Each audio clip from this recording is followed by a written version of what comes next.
Good afternoon, everybody. 'Tis I, Captain Logan. Welcome back to the Captain Logan Show. We are live. Thanks a bunch for being here if you're watching live, and thanks for watching after the fact if you are doing that instead. It's so great to be here as always. I had a really cool, nice weekend. My wife and I had kind of a staycation. We stayed home and we had our anniversary weekend.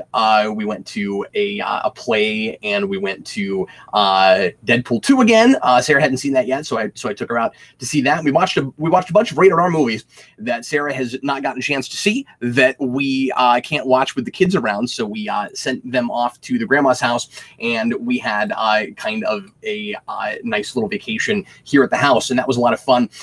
So I am back working on things again. I am feverishly writing another episode of Superhero Rewind right now.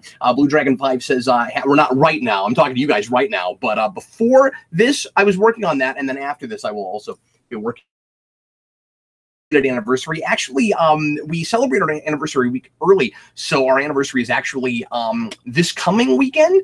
Let me think. Or this coming week, rather. I guess it won't be a weekend because of, how years and calendars work. But it's going to land, I think, next Thursday, I guess, is our actual anniversary. Sarah and I were married on June 7th of 2008. So 6, 7, and 8, which is, I'm really glad that Sarah thought of that date when we got married, because otherwise I probably wouldn't remember it.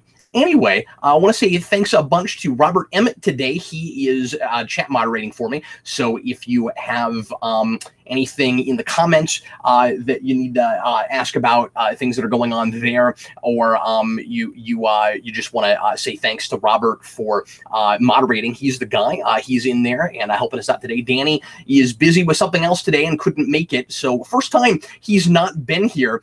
And hopefully he's able to join us again next week. But Robert's doing a great job, and I wanted to say thanks a bunch to him for helping me out. He is sending me questions as we speak. We had a bunch of people here early today, and so we I don't want to sell him any death sticks. Sometimes people say things in the comments that just leap out at me.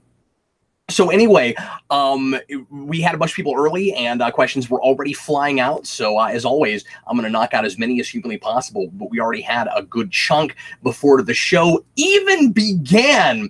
A little bit of house cleaning stuff I want to start with.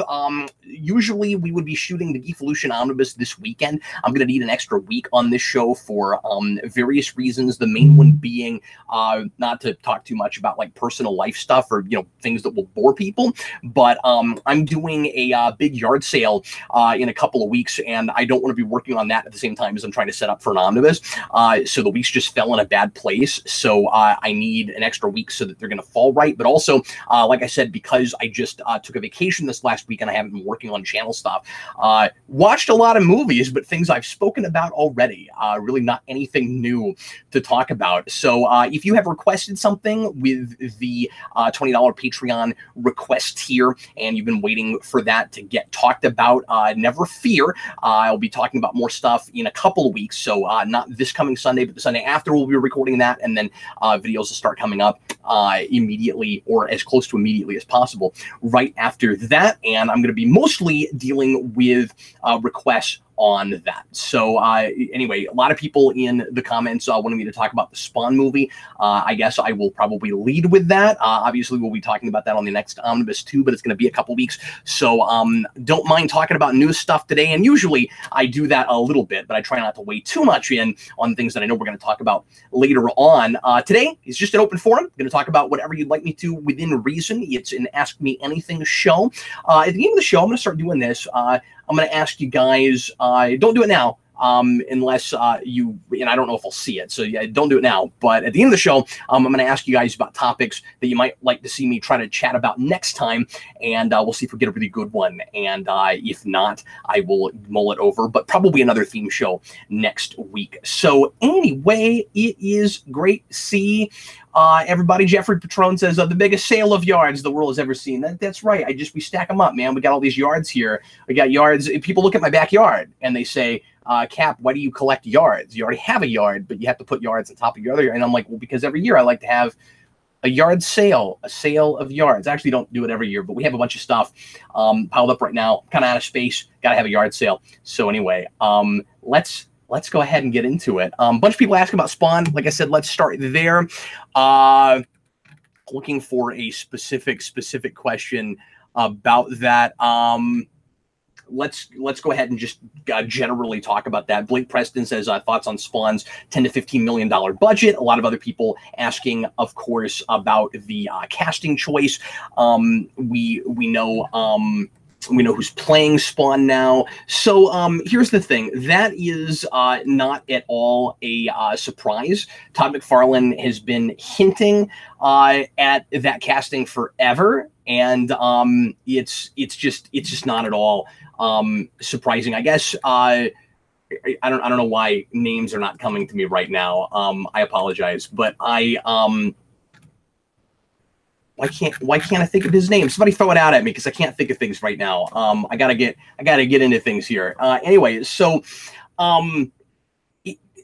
forever there's been Todd McFarlane's been hinting at Spawn casting, and they chatted years ago, and he pretended like it was this big mystery, like who's gonna play him, and then it was just like super obvious who was gonna play him, and so once it came out, I got Jamie Foxx. Thank you. Once it came out, I got all these messages from people who were like, "Hey, Jamie Foxx playing Spawn, isn't that a big deal?" I'm like, well, not really. First of all, like I said, I already kind of expected it. And second of all, we saw that coming. But second of all, is it really going to matter? I mean, I guess we'll see. Is it really going to matter that there is a big name in that role? Because he's supposed to be little spoken to not spoken at all. The way McFarlane's talking about it now, it's like he's going to have maybe a few like token lines of dialogue, and it needs a really good actor that can pull that off. And so Jamie Foxx is the guy. He's got a couple of like really great dramatic scenes where he's going to have to play that. But it sounds like a character that's not going to get a lot of face time, and that it could kind of be anybody. And Jamie Foxx was campaigning for the role. He really wanted to play that for some reason.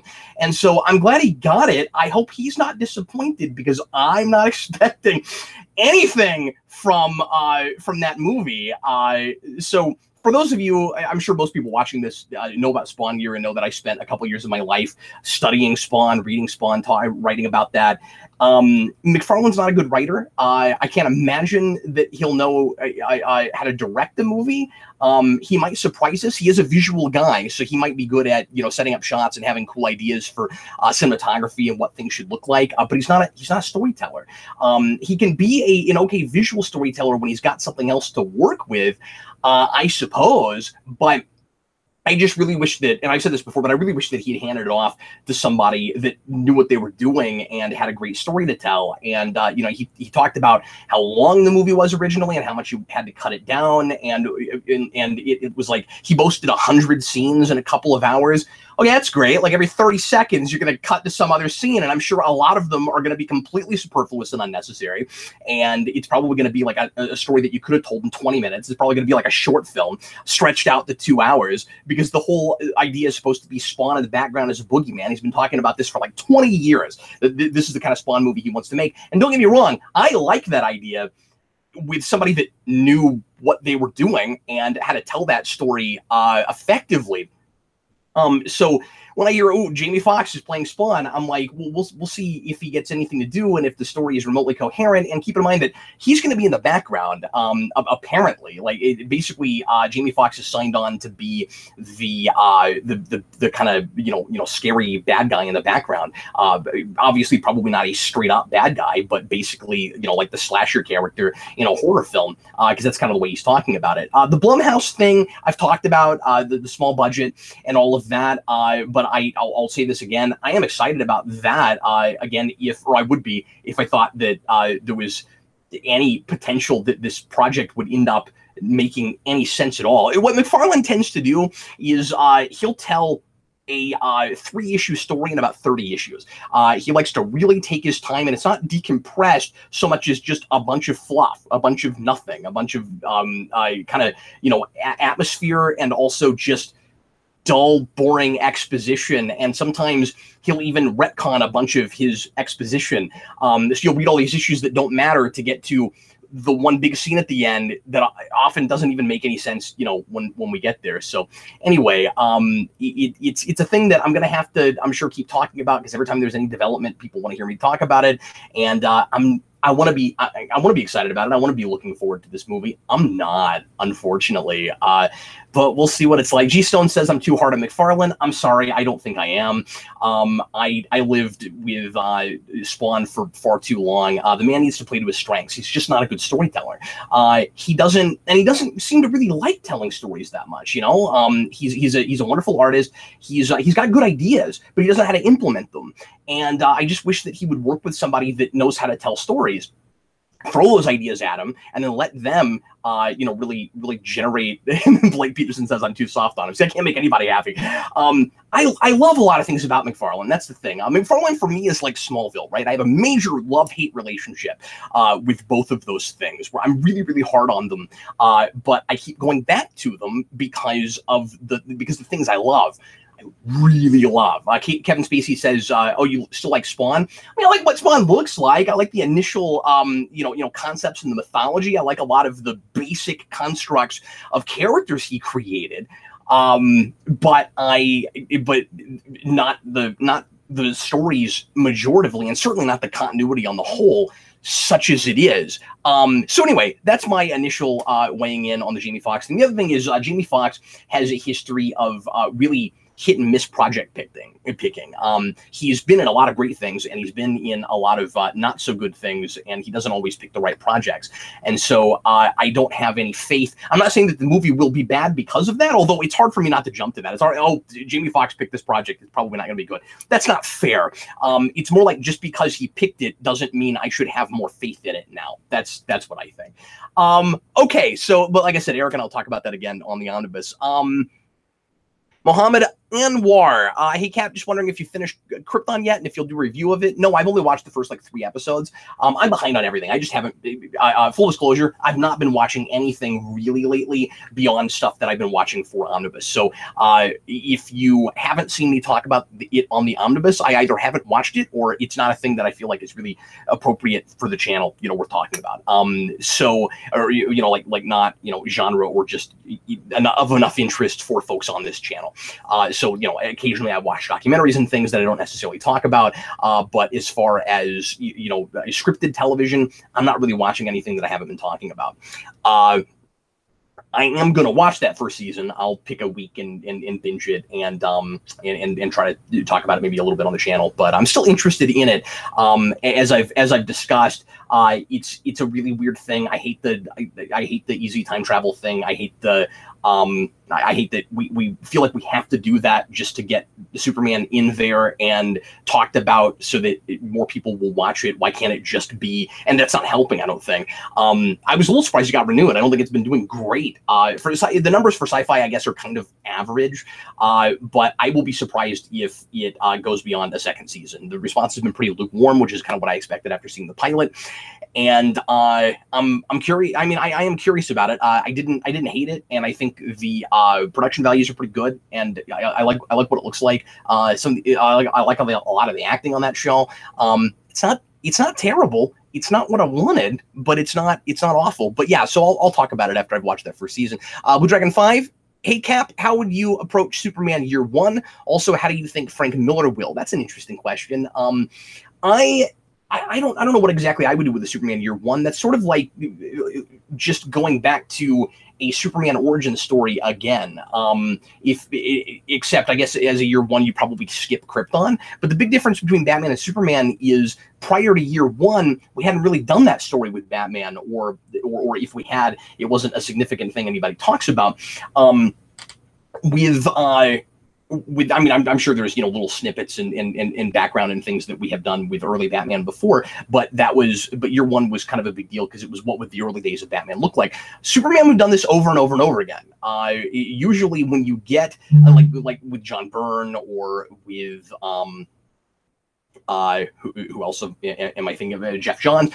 You'll have somebody who comes in and does like the last days of Krypton, and then they go into the early days of Superman. So the notion of let's do Superman Earth 1 because we have Batman Earth 1 is kind of an odd choice to me. It doesn't feel like a story that hasn't been done. So I guess if I were doing that, I would go back to very early days, golden age, pulpy type Superman. But then Morrison has already done that, and he did it really well. Until he kind of ran off with himself in other places that were fine, but not what that was, and then left the book. So we never really got to finish that. I wish Morrison's 52 one had been longer and hadn't been as meandery and had as many interludes as it did. But I would maybe want to go back and refine that idea. The kind of like blue jean Superman and the is leaping over tall buildings rather than flying Superman, the man of the people crusader Superman. And I also think that's liable to be the direction that you see that Miller go, that actual book. I think that's probably what he'll do with it, but that's what I would hope for. But it's a project that I'm very curious to see what Miller's Superman solo is going to be like. I mean, I think that's going to be really interesting, and I hope that he kind of, I almost want to say redeems himself with people with Superman, because I think Frank Miller really likes Superman, and I think he has this unfair reputation for loving Batman and throwing Superman under the bus and making him tool of the government. I've always said this, that made sense for the story he was telling. I don't think that's necessarily his Superman, or his early days Superman probably wouldn't be like that. I think he would be a lot more idealistic, and he would and he would be a lot more of your stalwart traditional Superman who at some point kind of loses his way a little bit and goes that way. I felt like in Dark Knight Returns that was kind of this bump in the road for Superman, where he had let himself like I said, lose his way a little bit and fall into that, and then he would, as time moves on, get out of that again. And that's kind of what happens in that continuity after that. So but I'm sure it will be I'm sure it will still be in that continuity. So yeah, I'm excited about it to see what it does with it. But also, Frank Miller, as we talk about a lot, has not been great in the last couple of decades, and we kind of talk about kind of crazy Frank Miller. So I don't know what Frank Miller running off on his own without any help is going to be like. I almost wish he was co-writing that like he was the last Dark Knight Returns. Not that I love that book, but it's okay, and maybe more coherent than if he did it by himself, although I don't know. I think Azzarello did a pretty good job aping him. But anyway, so Scott McCall with the $2 Super Chat, thanks a lot for that. And I should mention that the Super Chat is always open, and I really appreciate the support for the channel. If I see a Super Chat, if you donate to make sure that I see a Super Chat, I'll make sure and talk about it immediately after my latest rambling. Scott McCall, $2 Super Chat. Thoughts on Jake Gyllenhaal as Mysterio? Jake Gyllenhaal, unlike Jamie Foxx, almost always picks good projects. I just want to throw that out there. I'm not saying that there was any doubt in my mind that the next Spider-Man movie would be a bad project, or there's any doubt in my mind that it'll be a good project. I trust those guys. I think Homecoming was wonderful, but I think that but I just wanted to make that statement because Jake Gyllenhaal is always my go-to for a guy who does not pick bad projects. If you can think of a really terrible Jake Gyllenhaal movie, especially in the last 10 years, let me know, because I obviously haven't seen everything he's in. But every time I see a Jake Gyllenhaal movie, I tend to like it. I think that's a really interesting pick, younger than I would have thought you'd go for with Mysterio. Oh, can you guys hear my air conditioning? Sorry about that. Kevin Spacey just asked what the blowing sound is. Yeah, my air conditioning's on. Let me change my microphone settings here. That might help. Give me 1 second here.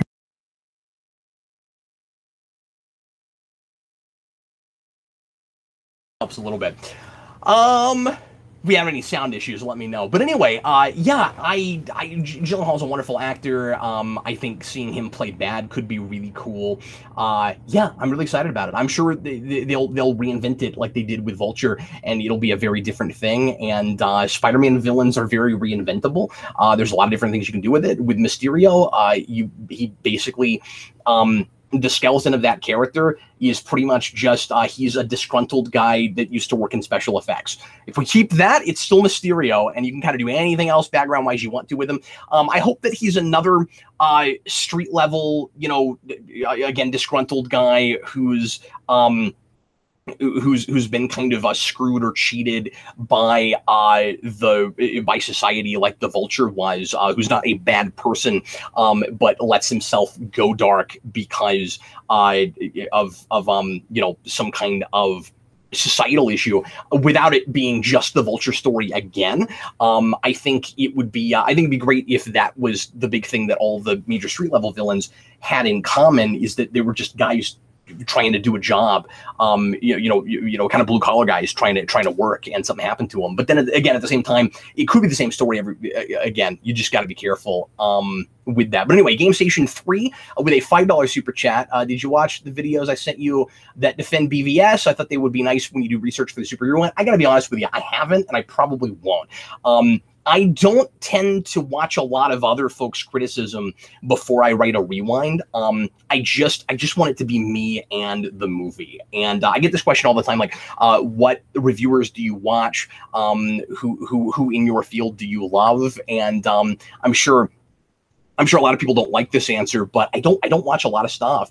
Because I just don't want to be too horribly influenced. Obviously, I'm open to having my mind changed, and so I'm not putting up a wall where I won't have discussions with people and I won't let my mind be changed. And I might look at more videos after I've done a rewind. There are a lot of movies that I've reviewed before that I've then looked at videos for, but like my favorite reviewer is SF Debris, would not watch his Dark Knight review before I did the Dark Knight rewind back in 2012, because I just didn't want to be too influenced. And the main reason for that, when I say I don't want to be influenced, it's not that I don't want to have my mind changed, where I'm sticking to my guns and I'm going to say whatever I'm thinking right now. I always review that movie based on the last time I saw it. The deal is, if I watch a movie and have an insight or an idea that didn't come from anybody else, I can present it as my own. If I watch a review and somebody else already said something that's just like a thing I thought of, it's a lot harder for me to be like, well, you know, after the fact, well, no, I came up with that independently. You'll just have to take my word for it. I can plead the fifth, really, or not plead the fifth, but like, I can very easily just claim ignorance of the video if I didn't see it, and not have to and not have to give someone else credit for ideas I also independently came up with. I mean, that's the problem with the reviewing game, right? Is that there is a lot of value in a bazillion different reviews of every kind of thing, because we all have different opinions and we all come from different places and we all have different experiences that lead us to our ideas. But we're ultimately, it's a 2-hour movie. There's only so much stuff there. We are inevitably going to come up with some of the same stuff. And if I watch a bunch of reviews and other people say things that I also thought of, now I've got to credit them, because otherwise it looks like I'm ripping them off. And I don't want to do that. I don't want to plagiarize anybody, and I don't want to come off like I'm like I am plagiarizing people. And so it's much easier, and I think less disingenuous, if it's just me in the movie and I'm staying away from criticism. And so that's what I tend to do. Okay, what else? Let me scroll up here. Lone Wolf Jedi of Gotham. Cap, are there any movies you strongly disliked upon first viewing, but after seeing again came to really like or appreciate? I had this with Ang Lee's Hulk. That's a great question. I've talked to people, with other folks that had that with Hulk. That's a movie, of course, that I thought was really interesting right away, and loved what it had to say about, or rather the allegory that was there about mental illness, but thought that the third act totally fell apart and had no idea what was going on in that big climactic action scene. The answer I throw out all the time that I'm sure people are sick of hearing me talk about is Fight Club. I watched that movie once. I hated it. I watched it again, and suddenly it came alive to me, and it's one of my favorite movies ever. I had it with RoboCop also. Not that I hated that movie, but I just didn't get enough on first viewing. Some of my favorite movies I have this with, maybe not that I strongly disliked, but just wasn't sure about, where I had to mull over and really think about and watch multiple times. Blade Runner. And I've talked to a lot of people that also, of course, had this with Blade Runner. I was not sure about the first time I saw it, and I don't know if I disliked it so much as just didn't really appreciate it. A lot of violent movies that were with my kind of wholesome, impressionable sensibilities could not really handle first time out. Later on, I came to appreciate after I either forced myself to watch them or I had to do a rewind on them or something when we're talking about superhero things. But I'm trying to think of other. I'm sure this is the kind of question that's really hard to answer off the cuff. Like if I looked at a big list of movies I've seen, I'm sure some stuff would leap out at me, and I'll mention other things if they come to me. But I certainly have had that experience with lots of things, and a lot of it is. Just changing and growing, and sometimes a movie won't be for you, and then you'll turn into a person later on that a movie is more for. Game Station 3 just gave me a $10 super chat. Thanks a bunch for that. Wow. I know you've said that Harry should have been faking his amnesia in Spider-Man 3, but I disagree. His change at the end wouldn't have been as believable if he was shown to be faking his amnesia. And I gotta go back into Spider-Man 3 mode for a minute. Yeah, and I've had this answer, I've had this comment from a few people who didn't really like the idea that he would be faking his amnesia. The main reason that I always felt that way is, and I'm with you, that's not a great choice either. I would have just steered clear of the amnesia thing altogether with that movie. If he was, because here's the thing. I don't think the change at the end is believable in the first place. So like when you say it would be more believable, that would hurt a thing that it was effective at. I disagree with that. End to me, it's I just never paid attention to my butler guy. And then when I finally stood there and listened to him for a minute, I suddenly realized that I was wrong all along. And now, oh, hey, pal, let's go fight the bad guys together. Yay. Yeah, no, that never getting a lot of super chats all of a sudden. So I'll scroll back up and get them. But I always thought that was pretty ridiculous. And I thought it would be more interesting if we had taken him past the point of no return. That's not a character that I needed to see redeemed, really. Because we already had gotten him, I think, past the point of no return, past my really believing that he would change, because he was just so he was he just wouldn't listen to anybody, right? That was a character that went past the point of rationality. And if he was just a crazy person now, like his father, that actually almost gives him more dimension, because he at least had more of a motivation to go that way. And it wasn't just, I took a serum and it made me go crazy. Like, yes, he also took the serum, but he had already kind of gotten to that place where he had like kind of a break with the reality, and he refused to listen to reason. And that's the reason I always thought it would be more interesting if that's what we did with him, where we could at least enjoy him as a bad guy.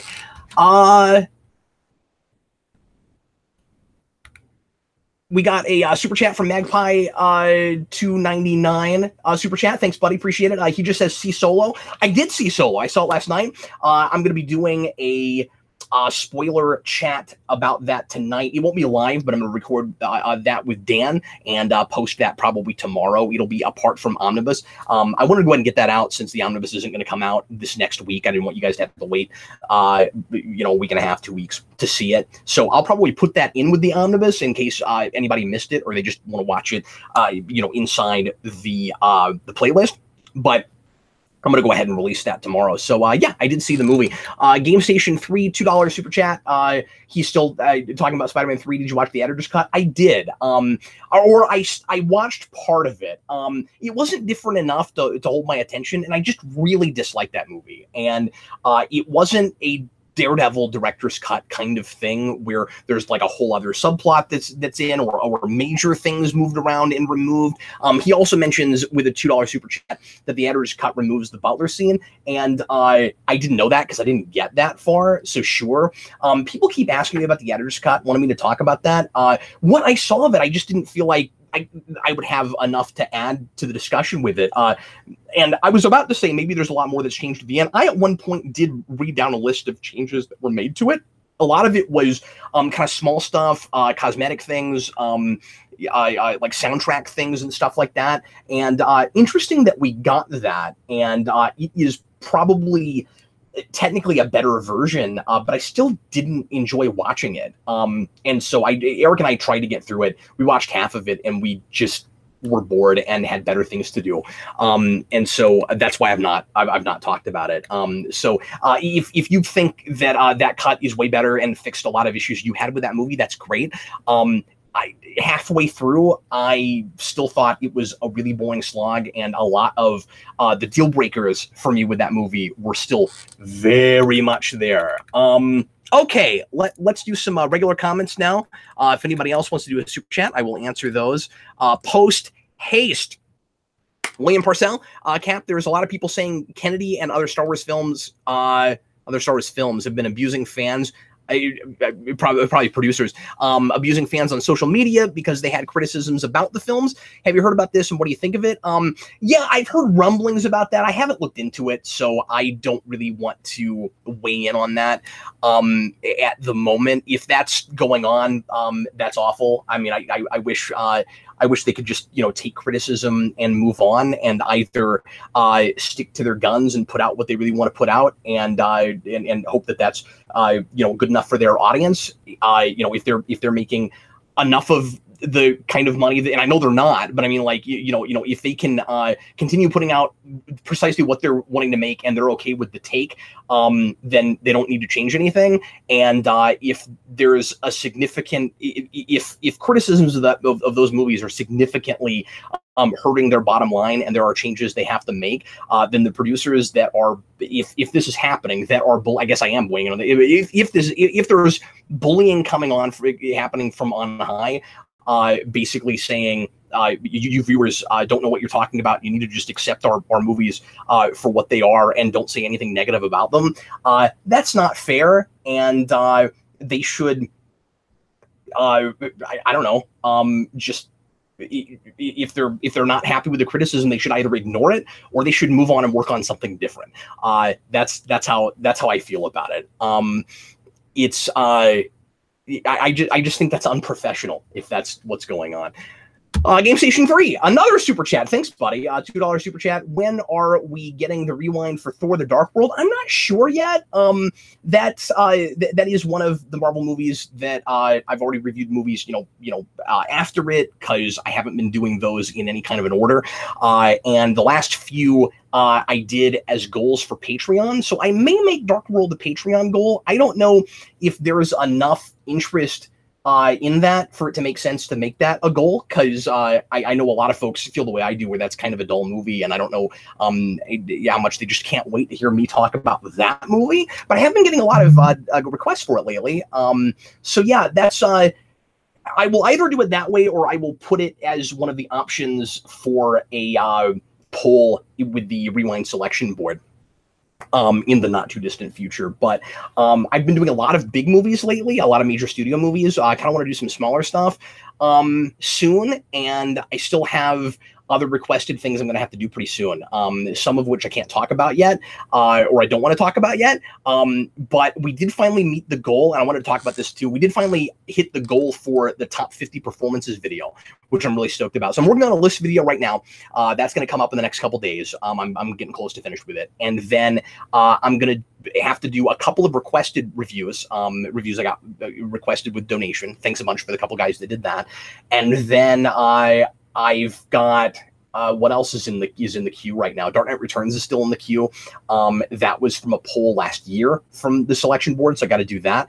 So it's going to be a few before we get to another selection board poll, but that will probably be in there.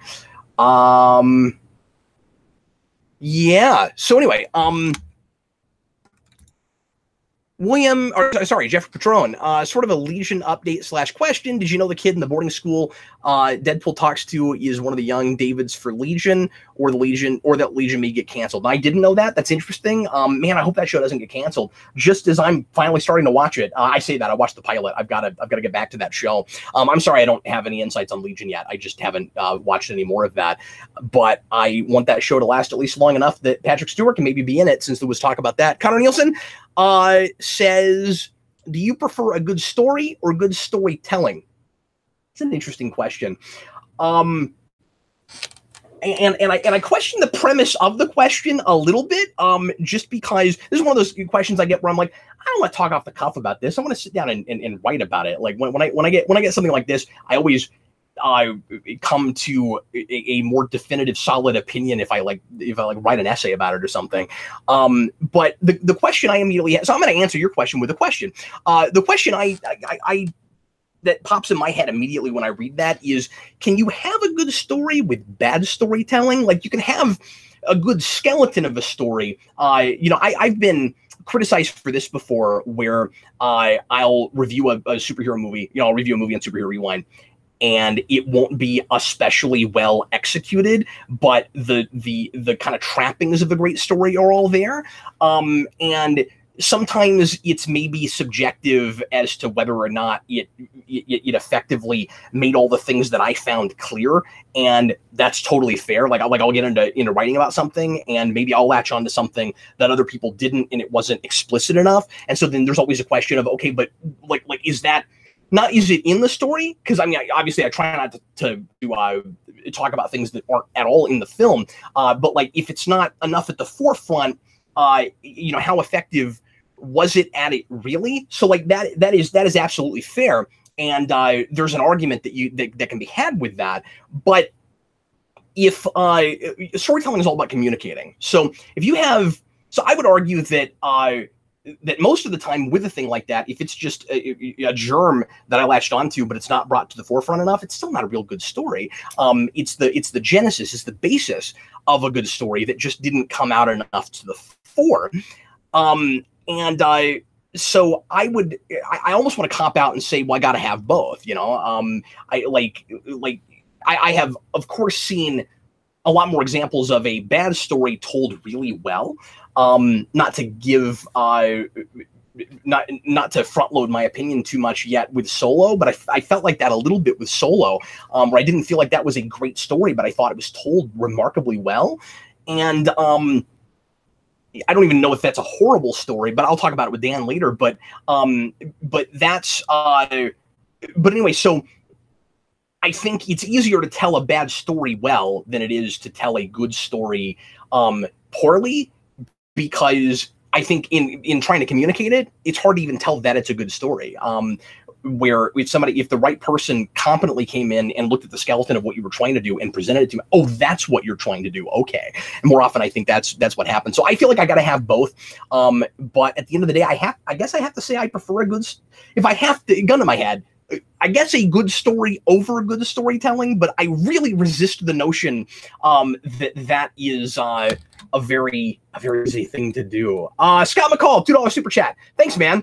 Are you excited for the new PS4 Spider-Man game? Yes, I am. And last week, somebody asked me what games that were coming out I was excited about, and I couldn't think of one. I forgot about that. Also, I just saw the trailer today. I'll talk about that in a second. I just saw a trailer today for the new Pokemon game that's going to come on the Switch, and I'm not a Pokemon guy, but that looks amazing, and I kind of can't wait for it. I don't know if it looks like a thing that I'm going to want to spend a lot of time with. I'm just excited about it because I'm so impressed with the way it's being advertised and all the different ways that you can play and customize, and it's everything if I was big into that, it's everything I would ever want for it. The fact that if you haven't seen that, what is it? I can't remember the name of it. One's Pikachu and one's Eevee. It's but it allows you to connect Pokemon Go, which I think is going to revitalize interest in that game and is going to make people play it again. You can go out in public and get Pokemon and then put it in your Switch game. Pardon me. And of course, it's already portable because it's Switch. And then there's a Pokeball accessory that you can get that I think is going to be really popular, where you put your Pokemon in it, and they'll like talk to you and stuff. And it's as if you're walking around with a bunch of digital Pokemon inside this apparatus. I think that's really cool. It's neat. It's everything that should be now. Like we finally have caught up to the technology, and we're living in the future. It's really neat. So I don't know. Weirdly, I'm suddenly excited about that. And I'm not even a Pokemon guy. But yeah, the new Spider-Man game.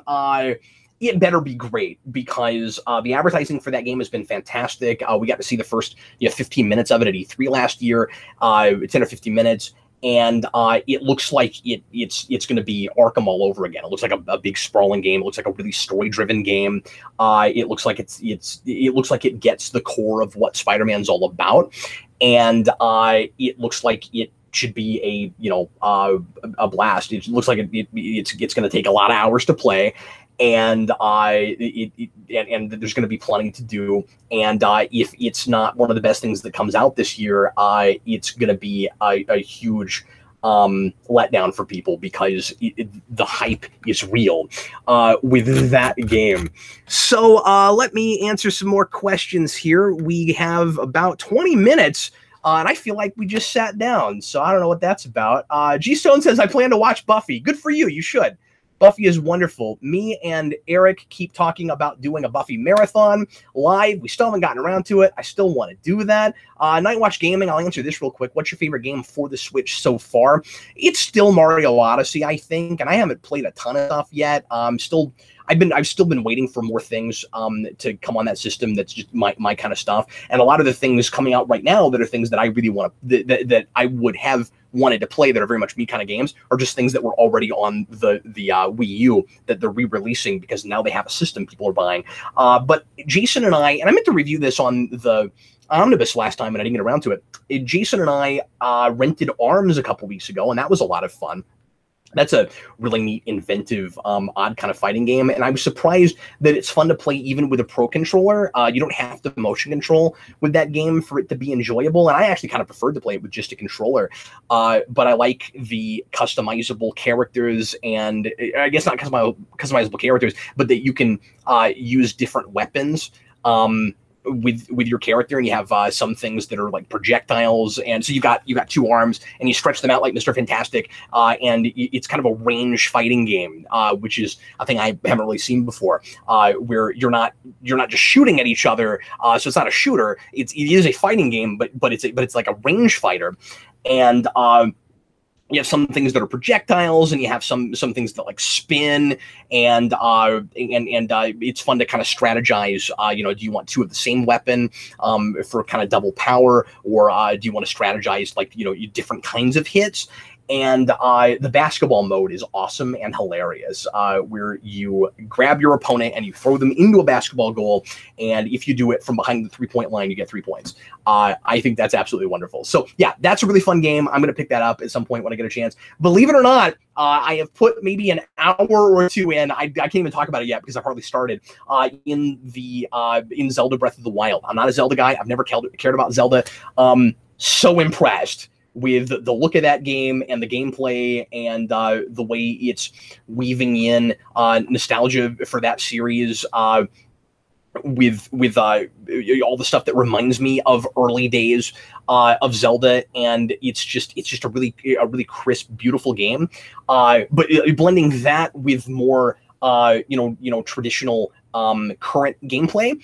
And immediately it got me more interested because it has a technology component, because I'm not a fantasy guy. And as soon as you have Zelda walking around with like a tablet or a tricorder or something, it immediately, for what I'm dumb, it immediately makes it easier for me to get swept up in that world. And I got to play more of that. I was really impressed with it. Ruby Melodic puts in a £99 super chat. Thanks to you. I'm sure he lives either in the UK or right around the UK. Thoughts on James Mangold directing Boba Fett? Yeah, so excited about that. What a great choice. Can't think of a better choice. That's awesome. I had really wished that Boba Fett would have been the thing they did instead of Solo, but whatever. Now we're getting that. That's really exciting. obviously it being mangled, if he's given enough creative control, I expect that to be a character study and maybe one of the more involved, but also, heartfelt of the Star Wars movies. Those are the kinds of movies that he makes. And I don't know. I kind of hope he brings like his affinity for Japanese stuff into it a little bit. Or if he doesn't have that, he sure felt like he did when he made the Wolverine, right? With all the stuff that that he did with Tokyo in that. It would be really cool to see that translated to a Boba Fett movie where you spend a lot of time in a big city. Really hoping we do that. I'm expecting it to look kind of Blade Runner-y. That's what I'm hoping. But yeah, so stoked about that. What a great choice. Game Station 3 again, $2 super chat. Thanks for all your support today, buddy. I really appreciate it. This is great. Is 2014's Birdman qualifiable for making into a superhero rewind? I don't know, but I have every intention to. When Bird, I said, yeah, I'm doing that as a superhero rewind. At the very least, like, can I review that as a superhero movie? Not really, but it's enough about superhero stuff, or at least it's enough about how the superhero movie culture has affected the film industry. I feel like I would be remiss if I didn't talk about it.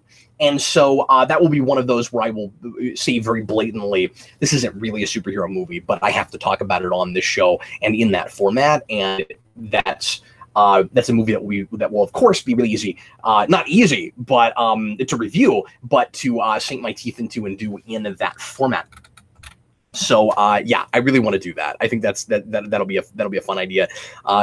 Expect a long one on Birdman, especially if I make any attempt whatsoever to read that ending, because I don't know if it can be done. And I'm sure I will say, look, I don't know if this is going to actually make any sense, but I'm gonna do my level best and try to come up with some kind of an interpretation of what in the world is going on in the end of Birdman. Jason, my son upstairs, wants to know what my favorite comic book is lately. It remains Ninja Turtles. Maybe, well, I was going to say maybe tied with Power Rangers. Probably not. It remains Tom Waltz's Ninja Turtles, which I know I talk about ad nauseum, and I'm sure people are kind of tired of that. Obviously, Tom King's Batman is right up there, maybe tied with it, but I haven't read that in a few months. I am just super behind on all my comics. Still continue to stack them up. I've been spending more time on movies and things for the show and other things that Eric and I have been reviewing. So, yeah. But Ninja Turtles probably. Blue Dragon 5. At what moment did you and Eric become friends / a dynamic duo? So, Eric and I, I've told this story before, met back in 2010. Sorry, I'm a little parched all of a sudden. And I sent him a post, or excuse me, I sent him a message and said, I really like your videos. I'd like to collaborate with you. And he watched Superhero Rewind, liked it, made a video about us, and the rest is kind of history. He jump-started the channel, got a lot of his viewers interested in us. That helped us to build the clout, to get noticed by more folks and continue to build Geekvolution. And he and I did a collaboration together talking about what we thought First Class might look like. It feels like the Stone Age now. When we still thought Bryan Singer was going to direct the X-Men First Class. And then we hit it off and we started talking on the phone all the time. And we became really close friends. And then just a couple of years ago, Eric was in a place where he was kind of ready to try new things and move out of the town he grew up in. And I suggested he come live here, and he came here, and he is still here, and we're having a wonderful time together.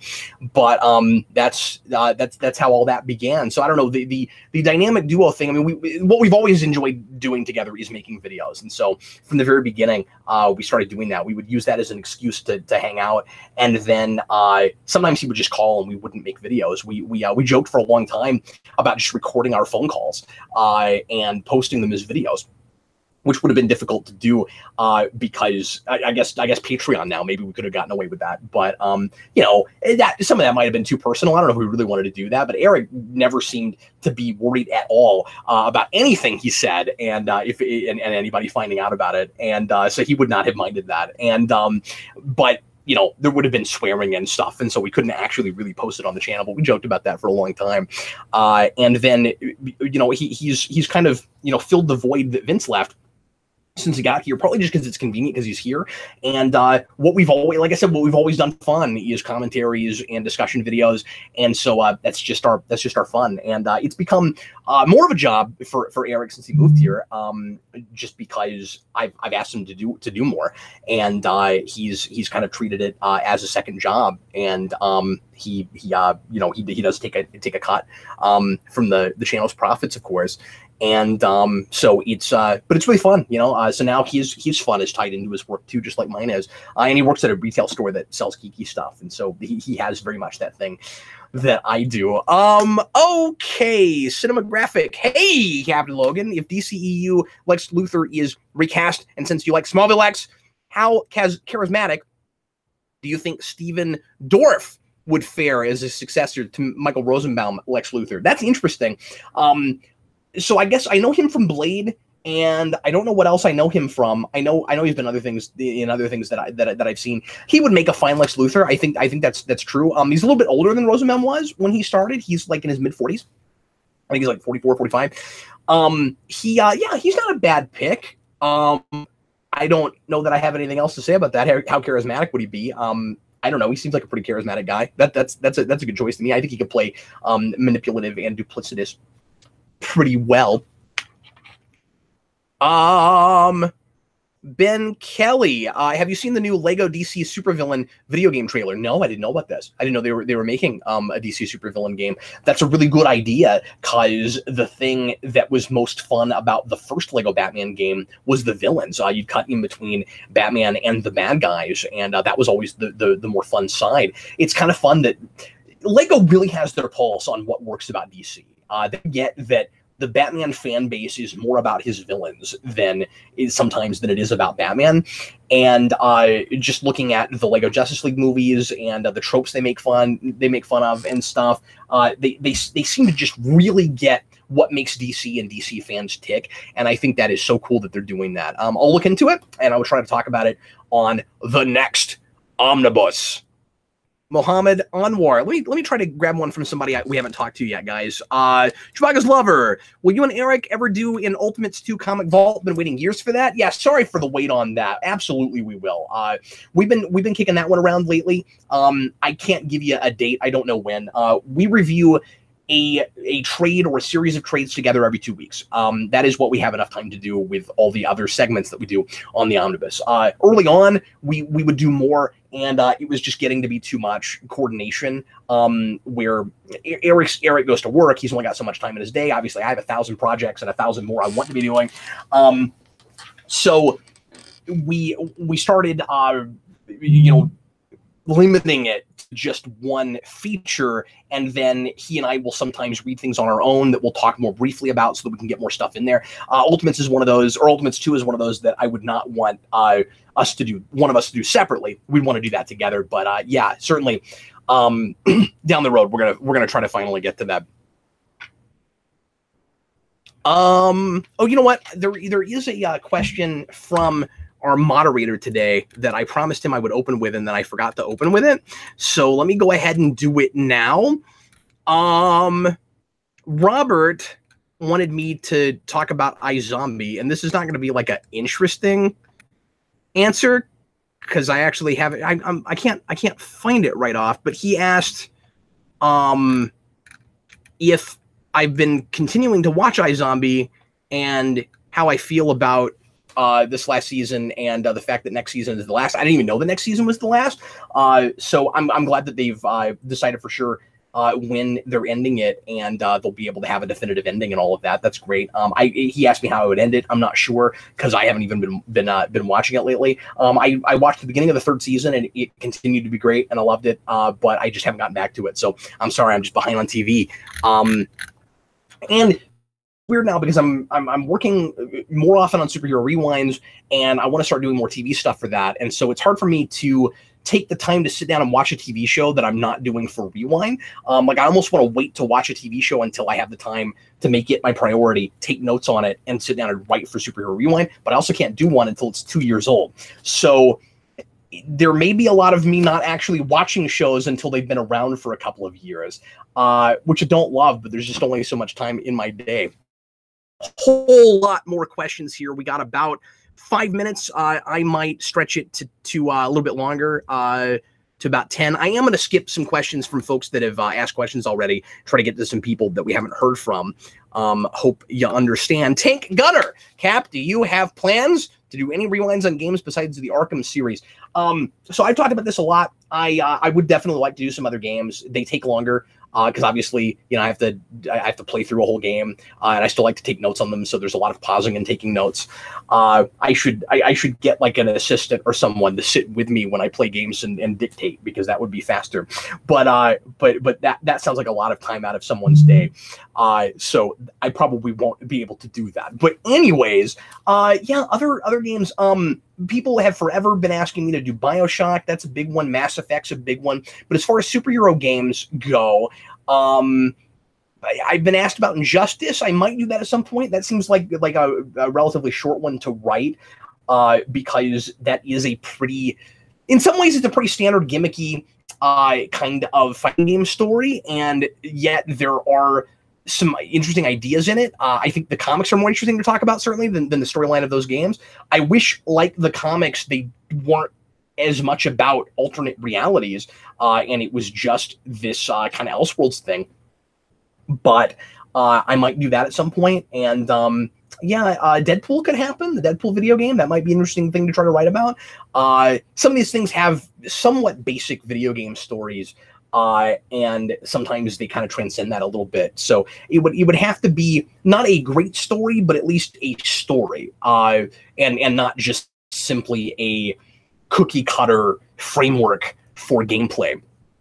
But if you have ideas for things, for video game stories that you think for superhero stuff that you think are worth my talking about, please throw those out and let me know. The Telltale games I've talked about. I would really like to do one for at least that first Batman game. I haven't played 2 yet, by the way, for folks that are asking, because people have been. But King says Infamous is something I could do in Rewind. I've thought of that. That's a good idea. And I played a little bit of that back shortly after it came out, and I liked it a lot, but never finished it. Last of Us, Smashing Success, that would be a great thing to do for a Rewind. From what little I've seen of that, I played a little bit of that too, but I haven't finished it. That was horrifying. I don't know if I want to have to write about that game, but I can try. Anyways, what were we talking about? Oh, I was going to say, Telltale would be Batman or anything really would be interesting to try to do a rewind on, because the story changes. So you're not talking about a finite thing. You know, this already is complicated with interactive stories because it's harder to get all the details. It's not, and like sometimes you don't get all the details when you watch something, because there'll be things in the background that you'll miss that might inform the story. So if only you had seen that one sign in the background, you might have this information that informed a character that you didn't have before. You don't have this in prose, because if you're paying enough attention, you're not going to miss any words. You might miss subtext. You might not understand what something is really saying, but you have every word. Once you get it into 3 dimensions, it's possible to miss things that inform the story that are important for the story, that would change everything about how you feel about a major element or a character. Once you get into something where your choices change the direction that the whole thing goes, and there are like multiple paths, and the character might have different opportunities for change and different you know, MOs even, because of a different branch that he went on. Suddenly the way that you would you know, you'd be discussing different stories. You almost have to talk about it twice. So the way I would do that is I would play it through twice, and I would analyze each story or analyze the story up, about where it branches off, as if it were written that way by two different writers, and talk about the pros and cons of it. Like, if someone actually intentionally sat down and wrote it this way, where this is how it happens, how would I feel about those choices? Because once you're just talking about like how do I feel about the things they allowed you to do? Now you're talking more about gameplay. Well, I guess you're still talking a little bit about narrative, just in that you can discuss, whether or not you thought something was like gimmicky, or just there because like a cool plot twist. It was really exciting. You needed something else that was neat, that would be different than this other thing you would do if you went down this particular path, but it didn't actually really make sense that the character would do that. That sounds like a very complicated thing to talk about, and I'm up to the challenge, I think. Solar Dragon, hey Cap, is Eric a no-go for Solo? Yeah, so far he really has no interest in that movie, and that's why I'm gonna be doing it with Dan. He just didn't want to go. And I gotta be honest with you, it wasn't a movie I was super stoked about either. It's a concept I didn't need, but I went ahead and saw it anyway out of morbid curiosity, really, and partly because I wanted to see Glover's performance. So am definitely going to talk about it just because I saw it. Visla Turlo, have you watched the Star Trek Toys That Made Us episode and or Chaos on the Bridge? I've watched both recently and really like the former. I want to say I did a review on Chaos on the Bridge. Go back into the archives and see if just search it out, Geekvolution Chaos on the Bridge. Almost positive that Sarah and Brandon and I reviewed that, so you can see our thoughts about that movie, about that documentary. It's wonderful. Eric loves it too. He's seen it twice. Yes, I did see the Toys That Made Us episode on Star Trek, and thanks for David Crabtree for bringing that to my attention. I didn't realize those had dropped yet, and it was really informative. It was a lot of fun. It was really enlightening. I got tired of the comparisons to Star Wars. But just there are things about that show that irk me in production, and I don't think it even hardly needs a narrator, really. But it's but I like how thorough that show is. I think they do a really good job. Let me answer a couple more if I can. Once again, thanks Robert for all your help. Chewbacca's lover. Did I already do one from Chewbacca? I think I did. Jonas Matson. Why is there no commentary podcast for the Lord of the Rings trilogy? Would love to hear Logan's thoughts on those movies and also on the disappointing Hobbit ones. Well, I appreciate your vote of confidence. At the moment, I feel like I have nothing to say about those movies. I'm not a big fantasy guy. I'm not a sword and sorcery guy. I avoid those kinds of things much of the time because I don't think I have any interesting insights. Eric wants to go through those at some point. I don't know if he actually wants to do a commentary on them, but he wants to watch them again. That could happen eventually. We have gotten some requests for it. I don't feel like I'm the guy, but I'm willing to do it if there's enough interest, as long as people understand it might not be, it's not my forte. It's not a thing I've watched those movies through a couple of times, but I'm not real familiar with the books. I read The Hobbit in high school. I've never been all the way through the Lord of the Rings books.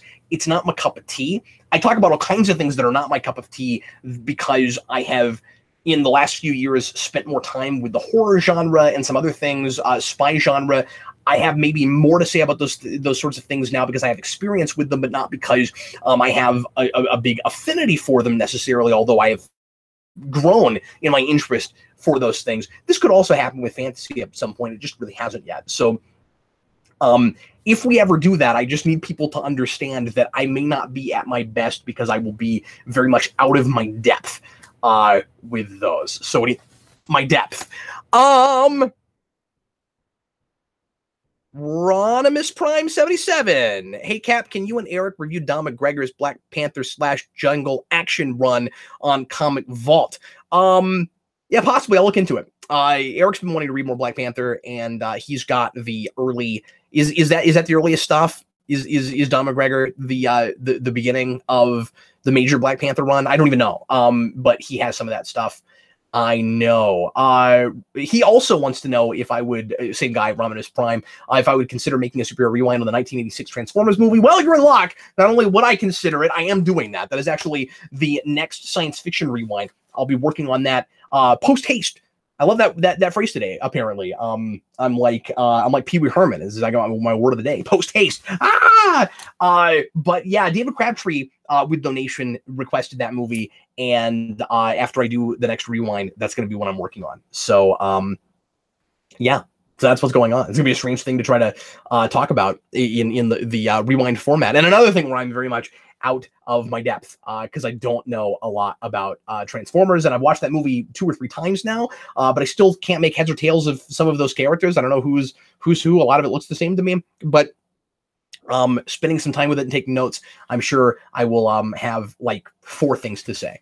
I will promise that I will make at least 4 points of some kind on that superhero rewind, or on that science fiction rewind. Excuse me. Pro tip, science fiction rewind is exactly like superhero rewind, except I talk about science fiction things and not superhero tropes as much. But because I have so much experience with superhero, those tend to pop in. See, don't butter me up like that. Rhymes Prime's like, it's going to be the best Geek Evolution video ever. I don't think it will. I'm going to do my best. I mean, I'm going to try really hard. I don't want to set myself up for a fall or anything. But I'm telling you, I am not entirely confident in my abilities in trying to write an analysis of that film. Game Station 3, what about Ghost Rider Spirit of Vengeance? Yeah, I need to get to that at some point. There's some of those like Growing Pains years movies that have fallen through the cracks. So that's one I've got to do. And I don't know, there's some others that I'm not thinking of right now. I thought about going back and actually doing written analyses for the Punisher movies because I think those videos are fine, but that was me and Vince off the cuff, and they're not technically really rewinds. I mean, I took a lot of notes and they were organized, but that's one I should probably do. Steel is another one. Also talked about that. But anyway, well, folks, thanks a bunch for joining me today. Hope you enjoyed it. I'm gonna be here again next Wednesday afternoon at 3 o'clock. And right now, I'd like you to just toss the ideas at me. What would you like to see me talk about next week? Not more questions like this, not just singular questions I can answer in a couple minutes, or let's be real, 5 to 10. But throw topics at me. Throw just a broad spanning like topic, just a 1 or 2 word thing. Like, this is the thing that we'd like you to do an entire show on. Jason says video games, just in general, video games. Probably would do something a little bit more specific than video games, but maybe that could happen. Look, I'm not going to do a whole show on season 2 Telltale. I haven't played it yet. I'm not doing reviews on this show. It's not a spoiler cast. I just want topics. Batman the Animated Series theme. See, I haven't been watching that a lot lately. I don't know if a lot of that show would be, I can't remember that episode. Yeah, vaguely. I vaguely remember that episode. That could happen. Pixar, maybe. I haven't seen a couple of the more recent ones. Unfortunately, I'm kind of behind on that. Jeffrey wants me to do tacos. I could do a taco show. We could do a whole show on tacos. Animation in general, it's not a bad idea. J-Man, what makes a good villain? That's interesting. Yeah, that's good. We could explore. There are broad questions like that we could explore, I think. Certainly. Give me 1 second, guys.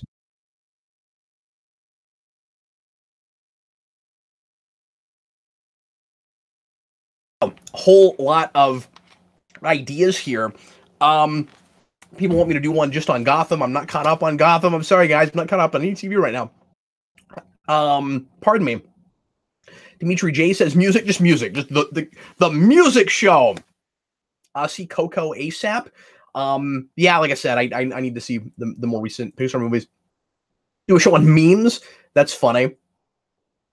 Could do a video game one. I don't know how much interest there would be in that. Usually when I do video game things on the channel, we only have a small contingency of people that are interested, but that's true when I do writing topics too. I did that last week, and that was a really fun show. But there's only so many people interested in that. So yeah, I mean, obviously some of these theme shows, there's going to be a niche, which is totally fine. Somebody asked about Buffy, if they should see the Buffy movie. I think it's better than it's given credit for. And I think it is really educational. I think it's really interesting if you're a fan of that show, to see where it started and what the more watered down interpretation of it was before Whedon got rolling. But then at the same time, how much of Whedon was still left intact in that? It's really interesting. So yeah, go check it out. It's not great. I mean, it's not a great movie, certainly, but I do think it's worth watching. And there is a rewind on that if you want to hear me talk about it after you see that movie. William Purcell says, Robert did a good job helping me out. He sure did. Thanks, Robert. And I will, if you'd like to come back and do it, I will have Robert back again on a week that Danny can't make it. Sure appreciated his help. He was wonderful. But yeah, I'm not sure what we'll do next week, but I have a lot of really good ideas here. Could do the animation thing. That's not bad. Could just do a straight up classic gaming one. I've been kind of studying video game history and stuff lately. So there's stuff I could talk about there. And yeah. So I will officially pick it sometime next week. But once again, thanks a bunch for being here, everybody. Hope you had fun. I certainly did. I will see you with a new rewind in a couple of days. And what else is coming out this week? Obviously, I'll be periodically posting, daily, the rest of the videos from the last Omnibus. There's still quite a few left to come up. So if you haven't seen those, watch your inbox. Those will pop up for you. Gonna have the solo spoiler cast with Dan up hopefully tomorrow, assuming that that we're able to keep our appointment tonight. And he and I are still gonna do the homecoming commentary, but we haven't gotten around to it yet. I had to back out on him last week, unfortunately, so we will do that soon as well. But lots of stuff coming up soon on Geekvolution. You guys are wonderful. I sure appreciate you. I am Captain Logan, and I will see you again real soon, everybody. Take care.